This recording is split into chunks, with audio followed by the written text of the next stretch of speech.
So previously, we already implemented a simple sign-up functionality. But in this lecture, we will actually also log the user in, making it a more real sign-up process. So starting from this lecture, we will really start to implement our authentication. And so this is where it gets really serious. And so therefore, before we start, I want to give you a warning here.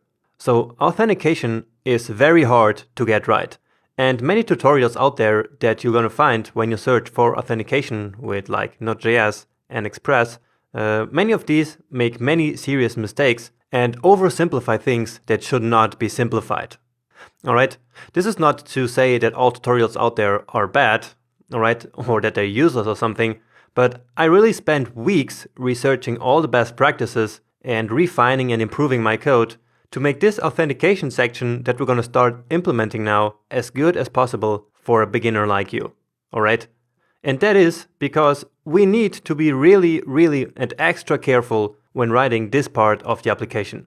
Because remember, our users' data is at stake here, and the trust in the company who runs the application is at stake as well. And so implementing authentication is a real responsibility where you should not make any mistakes at all. Now there are some libraries out there that can help us implement authentication and authorization. And the most well-known one is called Passport. But even a library like that doesn't take all the work and all the responsibility away from you. Alright? Now in this case here, we are actually going to implement the whole login, protecting, and authorization logic all by ourselves. Except of course for the JSON Web Token implementation that we talked about in the last video itself. Okay, so all the signing and verification, all that stuff we're going to leave to the WDT library, but then the rest we're going to implement ourselves over the next couple of lectures. Now, as I mentioned earlier, we already have our sign-up function here, right? But right now all it does is to simply create a new user and then send it back to the client. Now, shortly after finishing recording this course, I actually noticed that there is a very serious security flaw in this way of signing up users.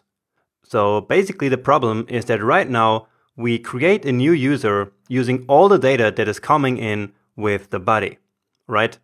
And so the problem here is that, like this, anyone can specify the role as an admin, right? So basically everyone can now simply register as an admin into our application. And so that's of course not what we need. So again, this is a serious security flaw, and we of course will need to fix that. And the fix is actually quite simple. So what you need instead of this line of code that is selected here is this piece of code that I just put here on the screen. Okay? So again, please go ahead and delete this line of code that is currently selected here and replace it with the code that I just put here on the screen. Now, what's actually the big difference here? Well, with this new code, basically we only allow the data that we actually need to be put into the new user. So just the name, the email, and then the passwords. And so now, even if a user tries to manually input a role, we will not store that into the new user. And the same for other stuff, like for example a photo. So this is the quick and easy fix for that problem. Now what this will do is that we can actually no longer register as an admin. And so if we need to add a new administrator to our system, we can then very simply just create a new user normally and then go into MongoDB Compass and basically edit that role in there. So edit it from user to admin manually. Okay. Of course, we could also define a special route for just creating admins, but that would be a bit too much. Okay, so let's now move on. Just notice that the code in the rest of the video and all the videos in this course will of course still be this old wrong version, alright? But actually in the final code that is in the GitHub repository, I already fixed that and we have the correct code in there. Anyway, usually when we sign up for any web application, then you also get automatically logged in, right? And so let's very quickly implement that here. So log the new user in as soon as he signed up, okay? And remember from the previous lecture how that works? Well, all we really need to do is to sign a JSON Web Token and then send it back to the user, okay? But let's now first of all install the npm package that we're going to use for everything related to JSON Web Tokens. So in our other terminal, let's say npm install JSON Web Token. So all of this together like this. And that should then install this package. And let's actually go ahead and take a look at it at GitHub just to see the documentation. And let's do that here. We no longer need this one here for now, at least. And so this will take us to the page on npm.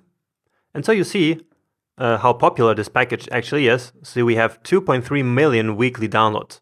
So that really is a ton of downloads. And we can take a look at the documentation here as well. But I personally prefer to do it on GitHub. I think it looks a lot cleaner here. And I'm so used to it at this point. And so I usually just see it here. Okay. Anyway, the first function that we're going to use with JWT here is sign. Okay, so in order to basically create a new token. And for that, of course, we need the payload, we need the key. So that private secret that I mentioned before, that's only stored on our server and that we need to sign the token. And then we can pass in some options. And we will do all that in a second. I just want to show you the other function that we have here and that we really have a ton of options here. For example, the expires in, which we're going to use also. So all of this stuff. And then we have verify. So we also talked about the verification process, and that's basically implemented in this function. Okay. And so this is the one that we're going to use when logging in a user. Okay. And that's really all there is. So you have all these different options here. Okay. You have also decode, but that one is not really important. Okay. So you see that this package really only includes the two functionalities that we discussed in the previous video. So signing and then verifying. Okay. So let's go back here and actually start using the JSON Web Token package. So let's import that here. And it's usually simply called JWT and require the JSON Web Token. Okay, so let's create our token here. Okay, and I like to simply call it like this, so just token. Okay, then JWT.sign, and now the first thing is the payload. And this is basically an object for all the data that we want to store inside of the token. And in this case, we really only want the ID of the user. All right, so nothing crazy here, not a lot of data. That's not really important. So we say that the ID is, and then we simply get the ID from the new user that was just created. Okay, so new user dot, and then remember that in MongoDB, the ID is actually called underscore ID. All right, and so that is the object, that's the data, the payload that we want to put in our JWT. Next up, we need the secret. Okay, so basically a string for our secret. All right, of course, this is a terrible one. All right, so this is just kind of a placeholder because actually our configuration file is a perfect place to store this kind of secret data. So just like passwords, for example. And so let's go ahead and add that here. Okay. So let's call it JWT secret.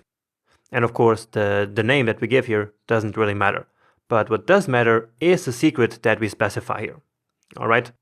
Because using the standard HSA 256 encryption for the signature, the secret should at least be 32 characters long. All right. But the longer, the better, actually. And this is where many tutorials out there fail. Some of them simply put a very short string here, but that's not ideal again. So for the best encryption of the signature, again, you should at least use 32 characters.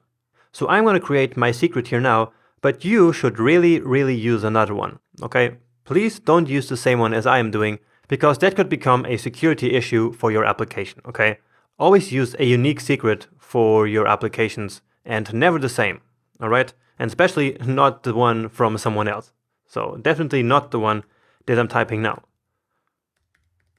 So this can be anything. It doesn't have to be like weird characters or stuff. I prefer to use a phrase like this. My ultra secure and ultra long secret. So what happened here? Anyway, this should be 32 characters long. And so this is the one that we're going to use for my JSON Web Tokens. But again, please use another one, all right? Anyway, let's go back to the authentication controller here and now actually use it. So remember, a environment variable is process.env.jwt secret. Okay? So at this point, we have the payload and we have the secret. The token header will actually be created automatically, but now what we can also do is to pass in some options. And the option that I'm going to pass in is when the JWT should expire. So this means that after the time that we're going to pass in here, the JSON Web Token is no longer going to be valid, even if it otherwise would be correctly verified. All right? So this is basically for logging out the user after a certain period of time, simply as a security measure. Okay, so let's actually define that expiration time also as a configuration variable here. So JWT expires in, and so here of course you can use the same time as I am putting. So we can use a special string like, for example, 90D, and the signing algorithm will then automatically figure out that this means 90 days. Okay, you could also use like 10 hours or 5 minutes or 3 seconds or something like this, or just any number which would then be treated as milliseconds. But I think it's best to simply use 90 or something D. So in this case, 90 days. All right. And so again, after 90 days, the JWT will no longer be valid, even if the signature is correct and everything is valid. Okay. So again, just like an additional security measure. Okay. So these options, as always, we pass them in as an object, and then let's specify the expires in. So expires in, and then process.env, and then JWT expires in. Okay. And this here will then add some additional data to the payload, but that's of course no problem at all. So we just created the token. Now all we need to do is to send it to the client. So let's put it here before the user actually, and then that's actually it. That's really all we need to do to log in a new user, because right now we're not checking if any password is correct or if the user actually exists in the database, because here in this case the user was really just created. And so right away we log the user into the application by sending a token. Okay, and the user's client should then in some way store that token, just as we talked about before in the previous lecture. Okay. So let's give it a save here and let's actually try it out. Okay, so let's use my old address here, hello@jonas.io. Let's send it and let's wait for it. And indeed, here is our JSON Web Token. So congratulations, you just created your very first JSON Web Token, which should look a little bit like this. And of course, it's not going to look exactly the same because our secret is also not the same, right? And now what I want to show you is the JWT debugger that I showed you as a screenshot earlier in the last video. So let's go ahead and copy this token. And then let's go to jwt.io. Okay. Then down here we have the debugger. And so let's delete this one here and put ours. And right away you see that our signature is invalid, but that's because the sign function added these two properties here because we specified an expiration date basically. So this here is issued at, and this is expiration time. Okay. So if we remove these two from here, you will see that now the signature is actually verified. Okay. So what's important to notice here is that of course the header is visible, okay? So it's easily decodable, basically. And so you see that we did not specify any of this. It was the JSON Web Token package that did it for us. But that here is actually the payload that we specified. So if we take a look at this ID, it should be exactly the same as we have in Postman. So ending on 6OF. And so indeed, it is exactly the same, right? Okay, so these two here are open, and then the signature, of course, we cannot really see, because of course our secret is just that. It's really secret. All right, so this was just to show you that everything works. Let's close these up.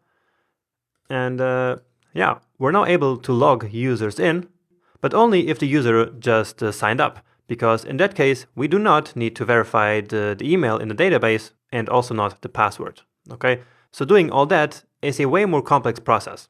And so that's actually what we're going to do in the next lecture. So next up, we will actually log in users based on their email address and their password.